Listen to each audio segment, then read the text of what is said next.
I stood at the doorway of my daughter's house, trying one last time to pull her back from disaster. Instead, she snapped at me, "Leave, or I'll call the police," her voice shaking with anger, her eyes cold as glass.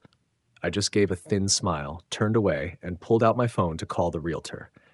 If they were so eager to lose that house, I'd make sure it happened. Before we continue, please subscribe to stay updated on our latest stories. Brandon's face flushed red as he slammed the credit report onto the break room table.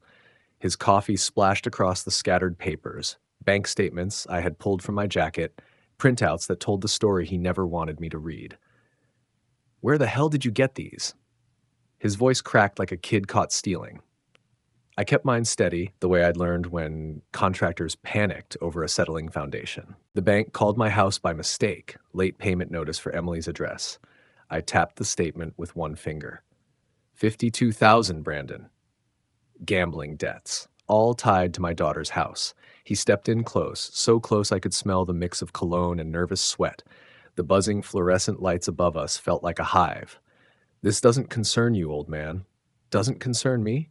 I spread the papers across the scarred tabletop.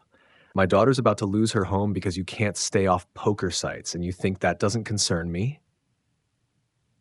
His flashy watch caught the light as he swept the papers onto the floor. They drifted down like dead leaves. "Stay out of my business, Robert. I handle my own affairs." "Your affairs?" I bent down, picking the pages up with the same careful hands I'd once used to sort blueprints. "These debts are tied to Emily's house, the home she thinks is safe, the one you've been mortgaging without her knowing." "She knows." His voice wavered. "Does she?" I stood tall, staring him down. "Does she know about the second mortgage, the equity line, the loan against her retirement?" Brandon turned toward the vending machine, humming in the corner, shoulders tightening under his pressed shirt. "I'm handling it." "By borrowing more?" I pulled out my phone, showed him the screenshot of his latest credit application. "Another 30,000. Same house." He lunged, trying to snatch it, but I pulled back. For a split second, I saw it on his face. Not just anger. Fear. "You don't understand," he muttered, the fight draining from his voice. "I had a system. It was working. Your system is about to cost my daughter her home. Your daughter?" He laughed, hollow. "She's my wife, Robert, 3 years now. Time you figured that out." I slid my phone back into my pocket. The break room felt smaller, walls pressing in, a half-eaten sandwich curled at the edges on the counter. "I built the equity in that house," I said quietly. 30 years of overtime. 30 years of choosing mortgage payments over vacations, over clothes, over everything. And you're gambling it away. I didn't ask for your help then, and I don't need it now." His knuckles whitened on his coffee mug. "Stay out of my business, or what?" He slammed the mug down, cracking it. Coffee spread across the table, creeping toward the papers I just recovered. "Just stay out." I folded the damp sheets, tucked them back into my jacket. Brandon stood there breathing hard like he'd run a mile. The vending machine clicked off, leaving a heavy silence. "I'm trying to help," I said. "I don't want your help." I nodded, turned for the door. Behind me, he called something about knowing my place, about minding my own business. I was already thinking ahead. Emily would listen. She had to. My watch read 3:30 as my footsteps echoed down the hall. She'd be home soon. Brandon wouldn't be back until after 6. That gave me time. The engine ticked as it cooled in her driveway. Through the window, I saw the glow of the oversized television Brandon had splurged on last month, the one that probably cost more than most people's mortgage payment. I sat a moment, planning it out like I used to plan construction schedules. Step 1, show her the documents. Step 2, explain the danger. Step 3, find a solution. Before I could knock, Emily opened the door, phone to her ear. "Mom, I'll call you back. Dad's here." She hung up, gave me that careful smile she'd been wearing since the wedding. "This is unexpected." "We need to talk," I said. Her smile faltered. She stepped aside, motioned toward the living room. Brandon's gaming gear sprawled across one corner on controllers and empty cans littering the coffee table. The air smelled like expensive candles and tension, the kind that seeps into walls when money fights never end. "Coffee?" she asked, already moving toward the Kit Johnson. "This is serious, Emily," I said. She stopped in the Kit Johnson doorway, one hand braced on the frame. "Fine, but I'm making coffee anyway. My hands need something to do when you start talking like this." I followed her in. A stack of unopened bills was tucked behind the toaster, and she avoided even glancing at them as she fussed with the machine. The refrigerator was plastered with wedding photos, Brandon's arm draped around her shoulders in every shot like he owned the place. I know about the gambling debts, I said. The scoop slipped from her hand and hit the counter. What gambling debts? I spread the documents across the island. Bank statements, credit reports, loan applications. Through every one of them carried Brandon's signature, everyone tied to her address. 52,000, maybe more. He's been using your house as collateral. Her face drained, then flushed red. That's impossible. It's right here. I tapped the equity line. Second mortgage for 30, credit line for 15, and no. She swept the papers off the island, scattering them across the floor. Brandon would never do that.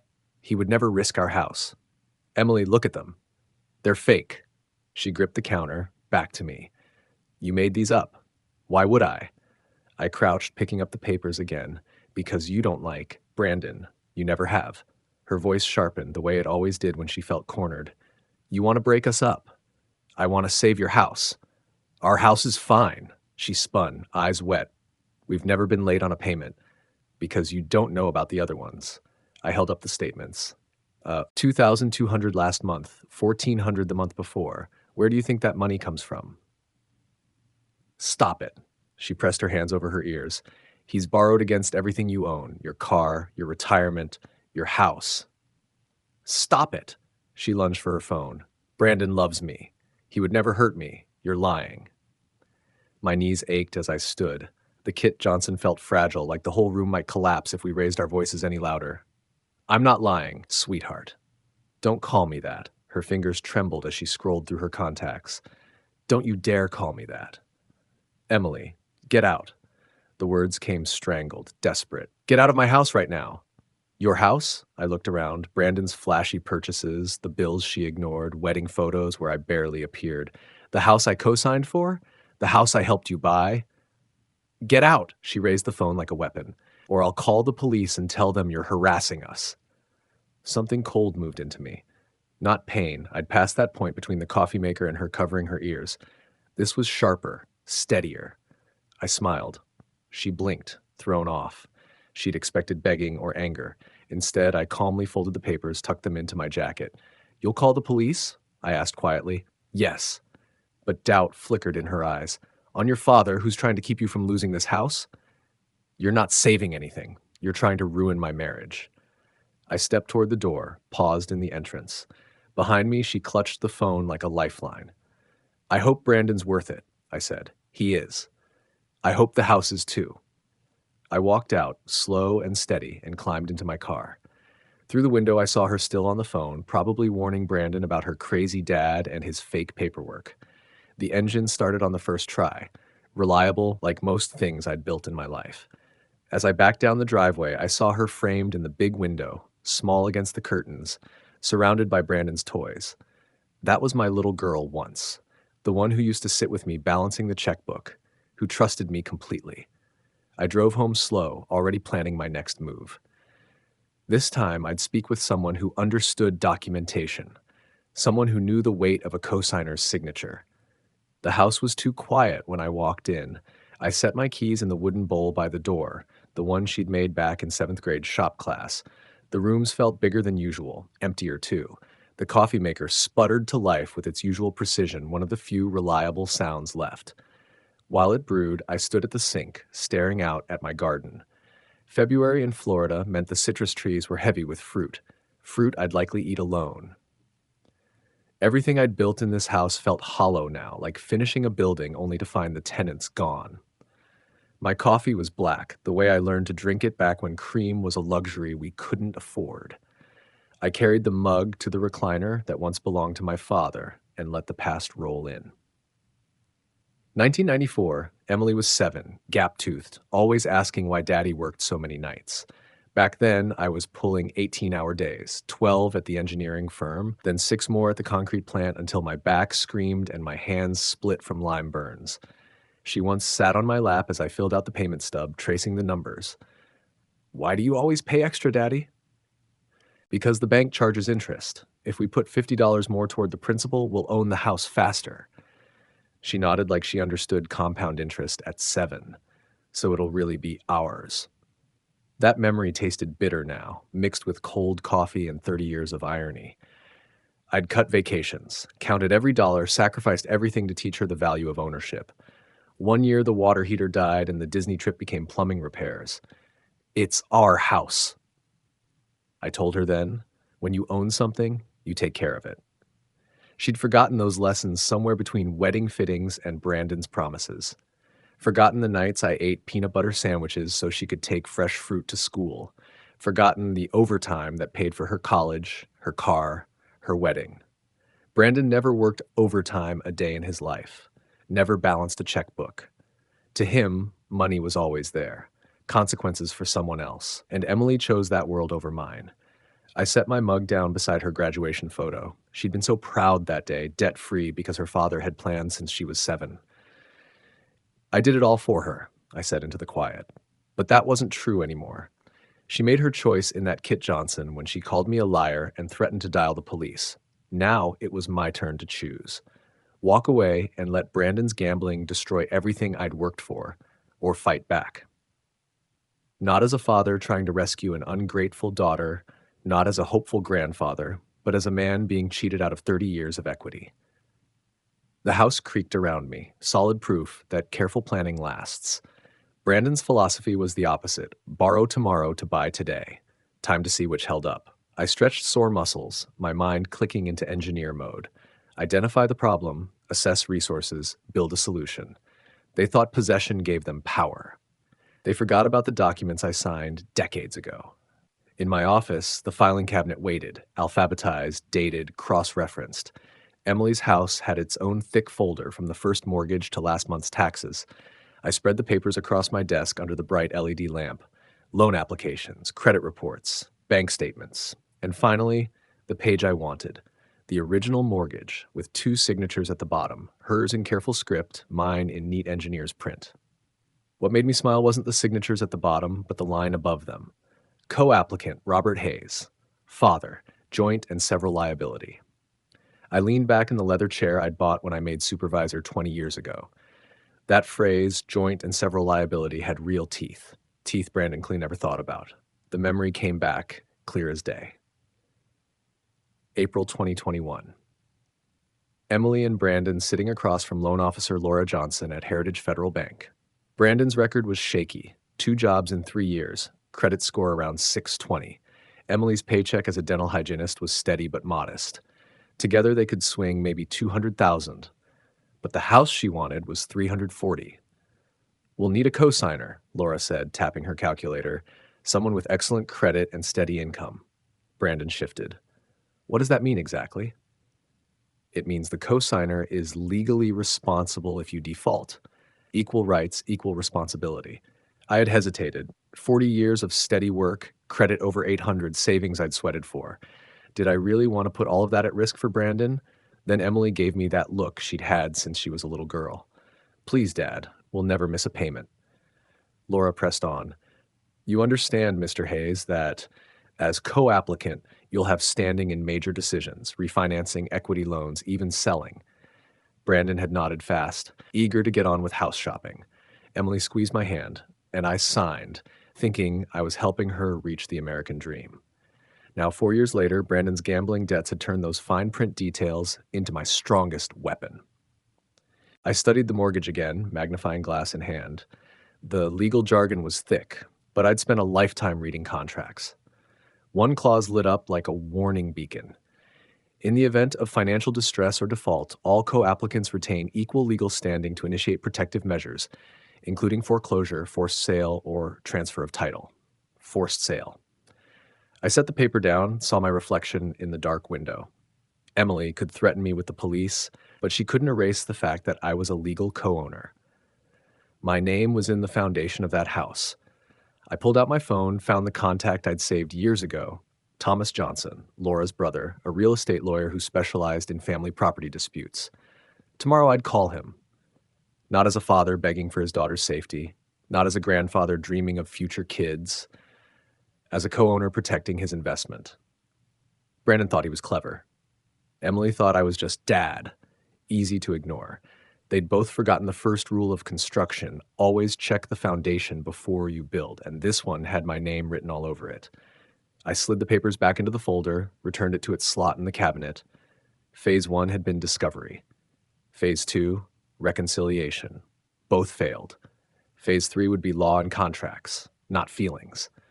For the first time since uncovering Brandon's debts, I felt like I could win. I'd spent my life building foundations. I also knew how to tear down a structure when the supports were rotten. I'd barely settled into my evening routine when pounding rattled the front door. 3 sharp knocks, a pause, then 3 more.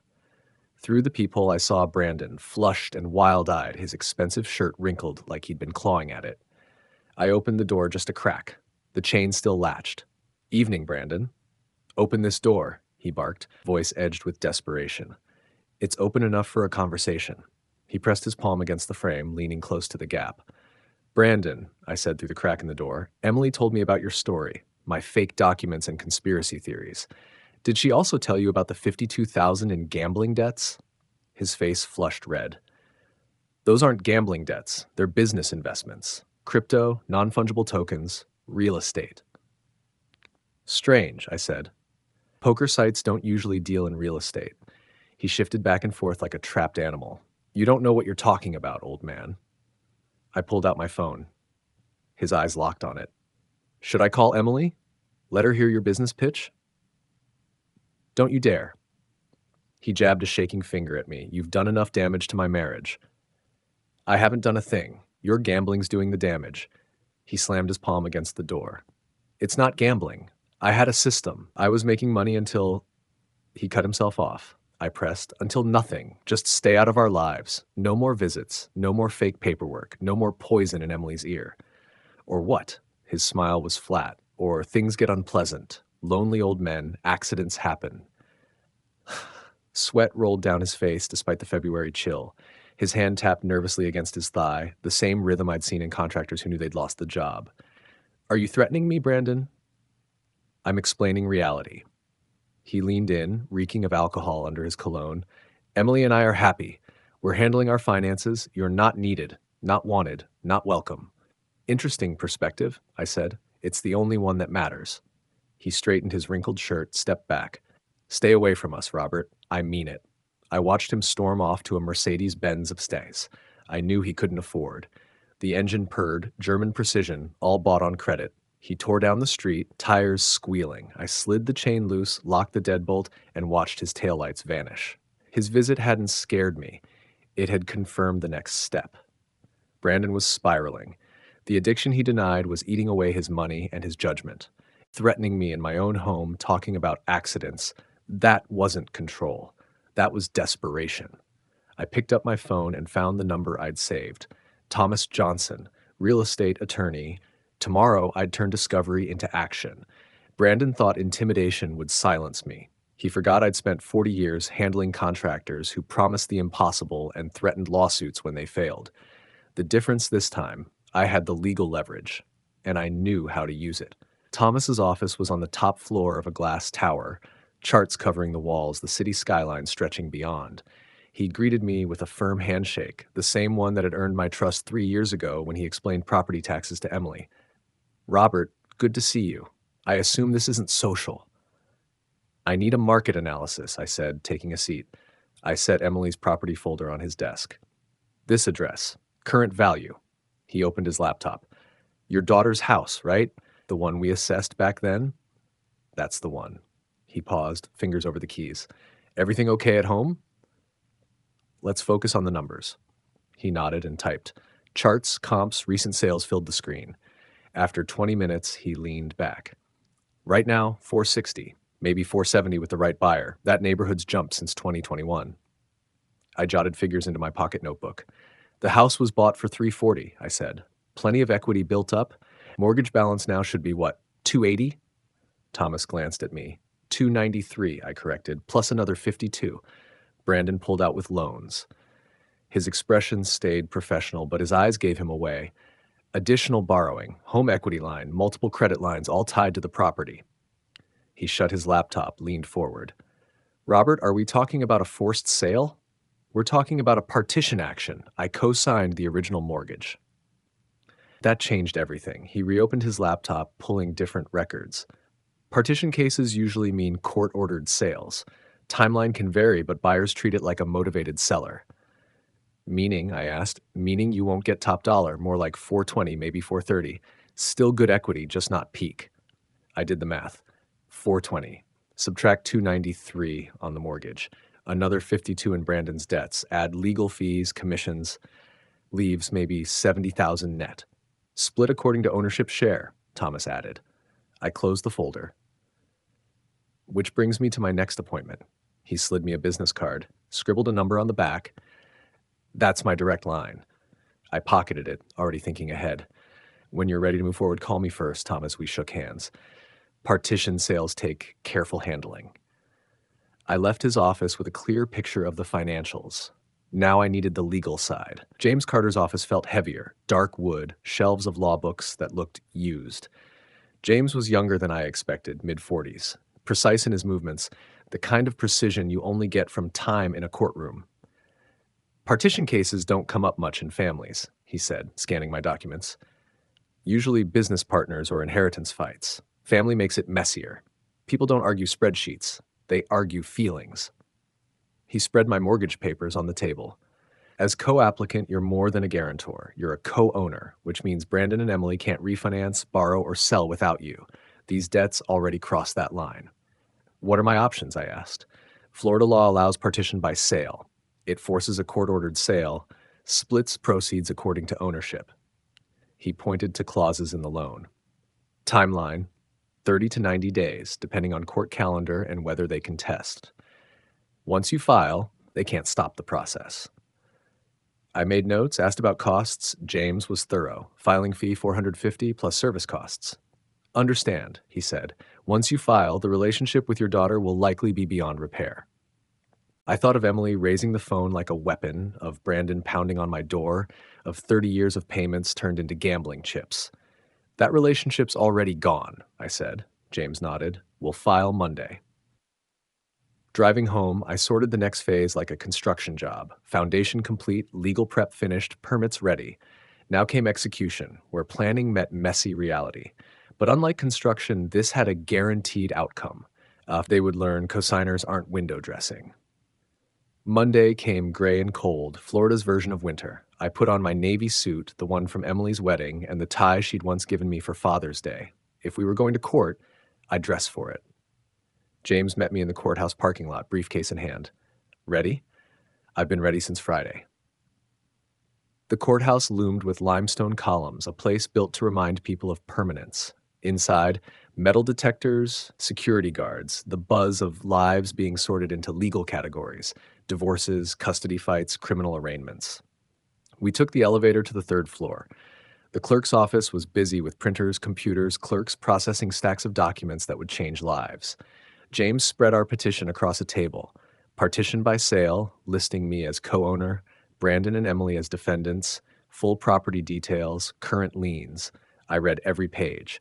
My name wasn't Dad anymore. It was plaintiff, co-owner. Legal language that stripped away family excuses.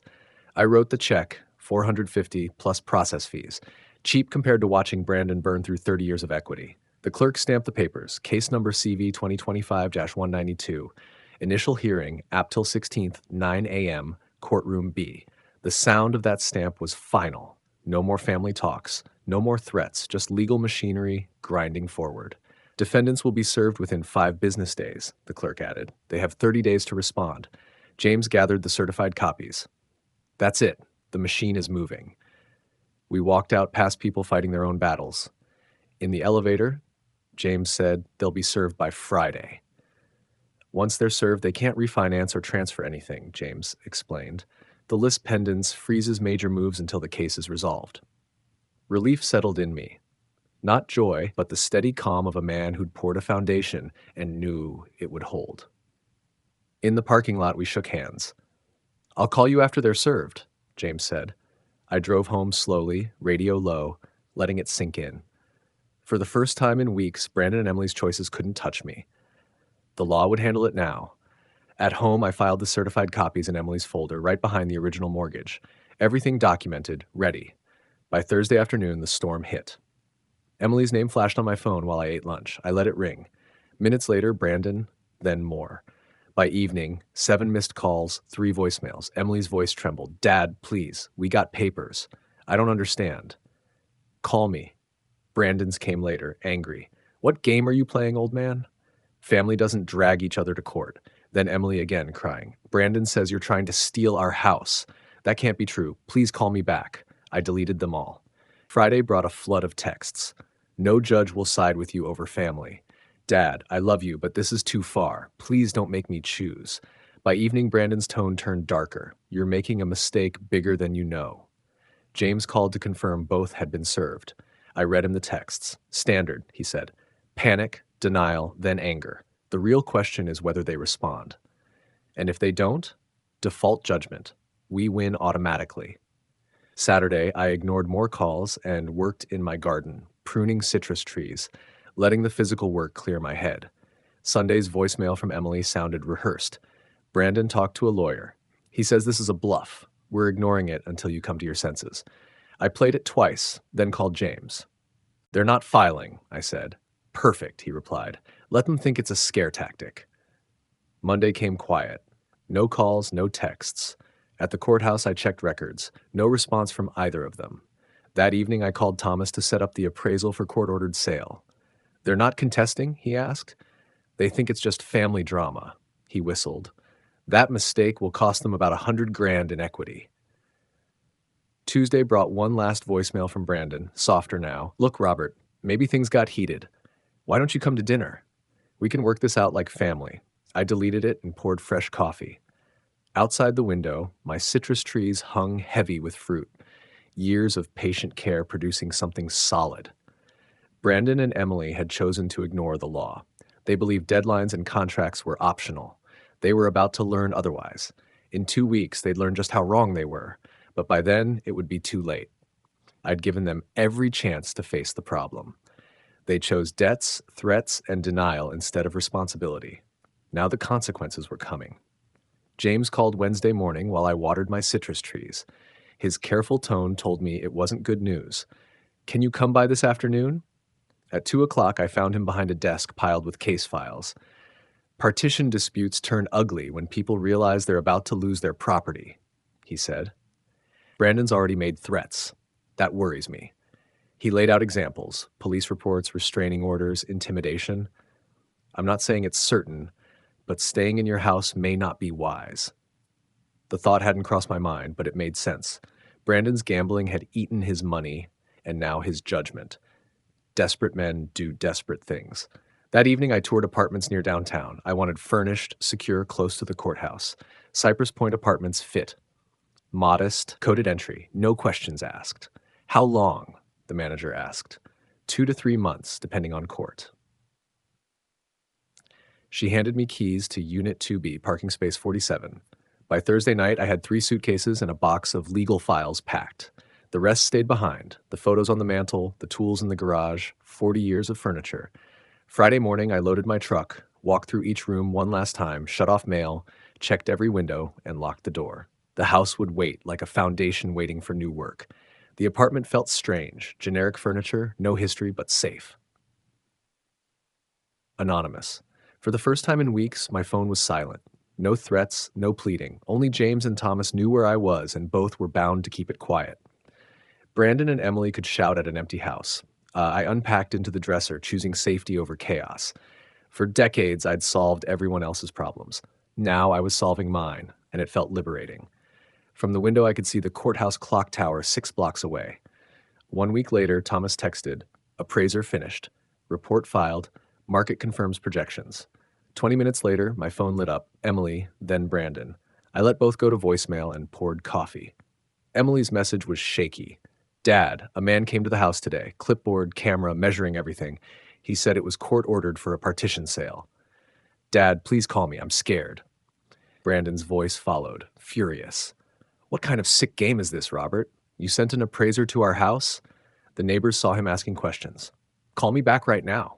You're embarrassing us. I deleted both voicemails without hesitation, opened my laptop, and logged into the court's filing system.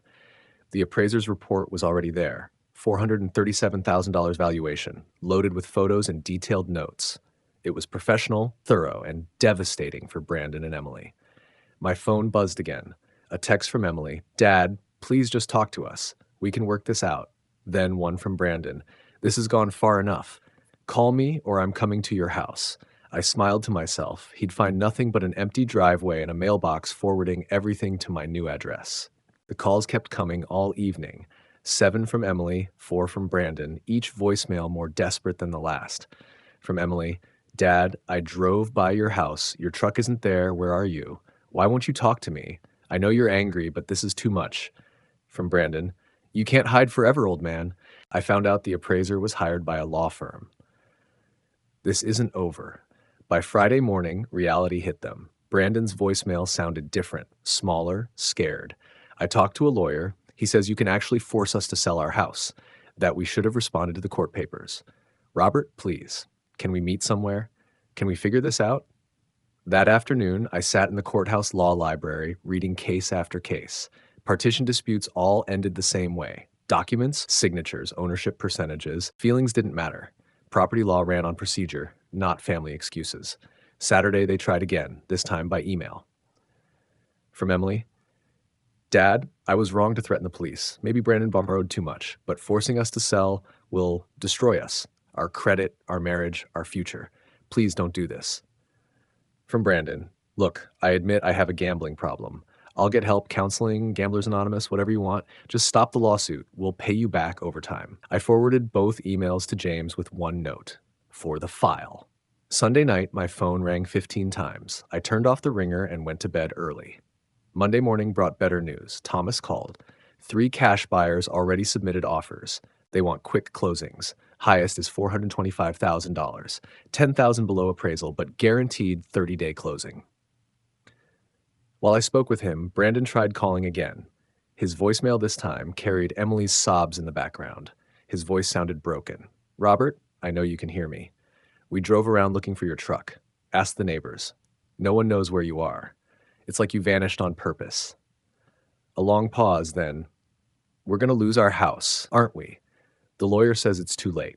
30 days. We have 30 days to find somewhere else to live. Another pause. I'm sorry. Emily's sorry too. We were wrong. The gambling, the threats, telling you to stay away. But please, don't make us homeless. We're family. I saved the voicemail and sent it to James. Evidence of acknowledgement. Family. They found that word again now that consequences were closing in. But where was family when Emily threatened to call the cops on me?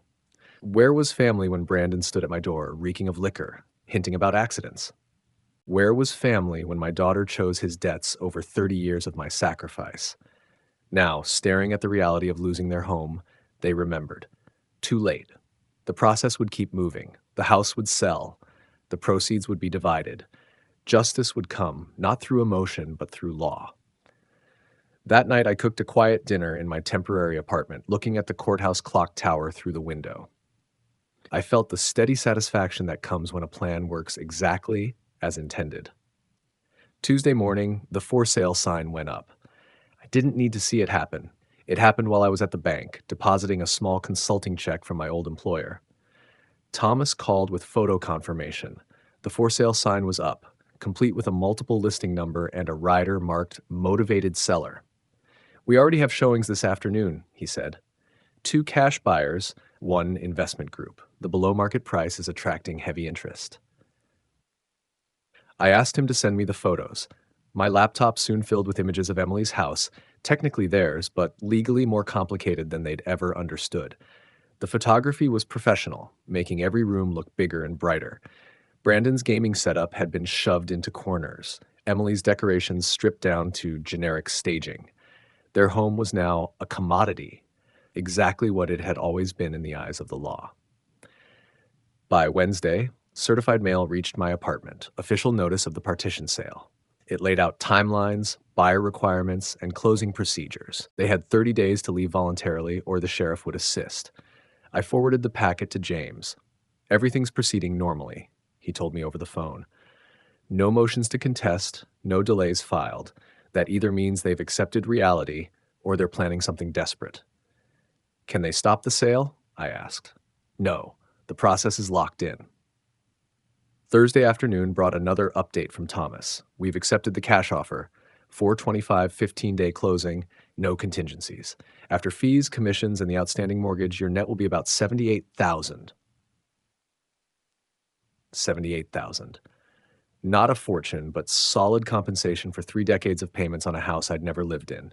Money earned the right way, through the law, not emotional blackmail. When do they need to be out? I asked. April 26th. Closing is the 28th. We need the house empty for the final walkthrough. I wrote the dates on my calendar, feeling something shift inside me. Not joy, just the calm you get when a complex project is finally on schedule. Friday brought a surprise. Mrs. Thompson, my old neighbor, called. Your daughter's sitting on your porch, she said. Been there an hour, crying, checking her phone. Left a note under your door. I drove over that evening. The note was in Emily's handwriting, shaky where it was usually neat. Dad, I know you're avoiding us, but we're out of time.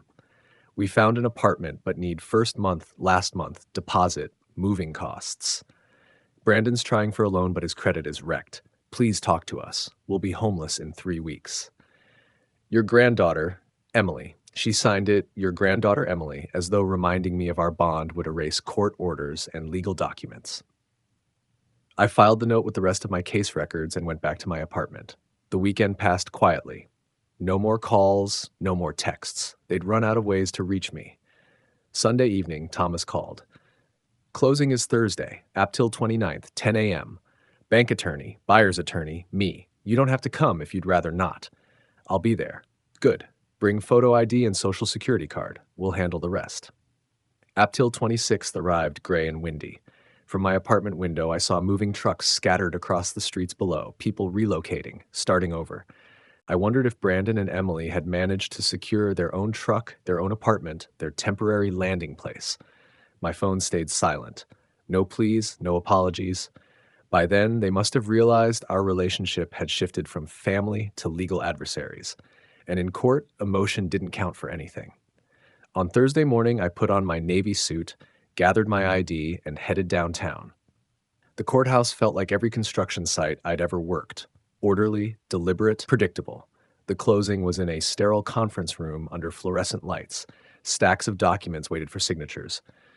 Proceeds to plaintiff Robert Hayes, the bank attorney read aloud, $78,437.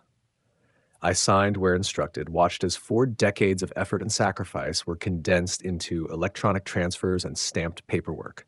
By noon, my phone buzzed with confirmation. The deposit cleared.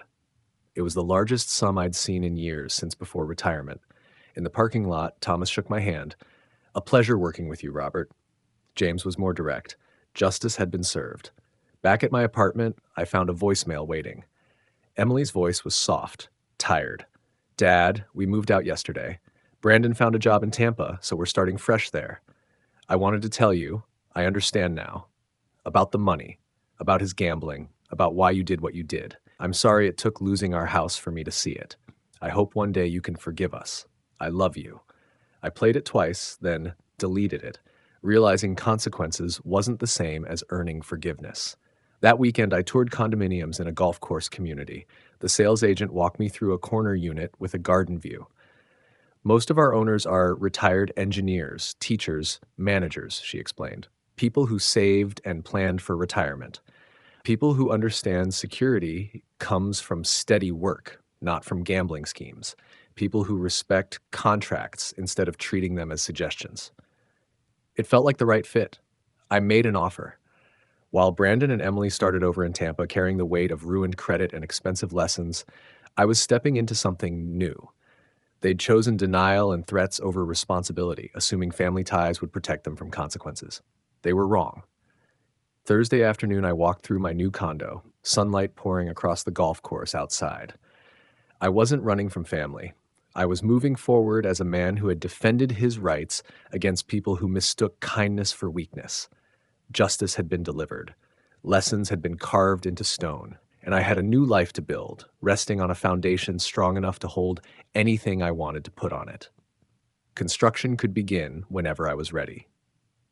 To hear the next story, click the box on the left. And as always, Thank you for watching.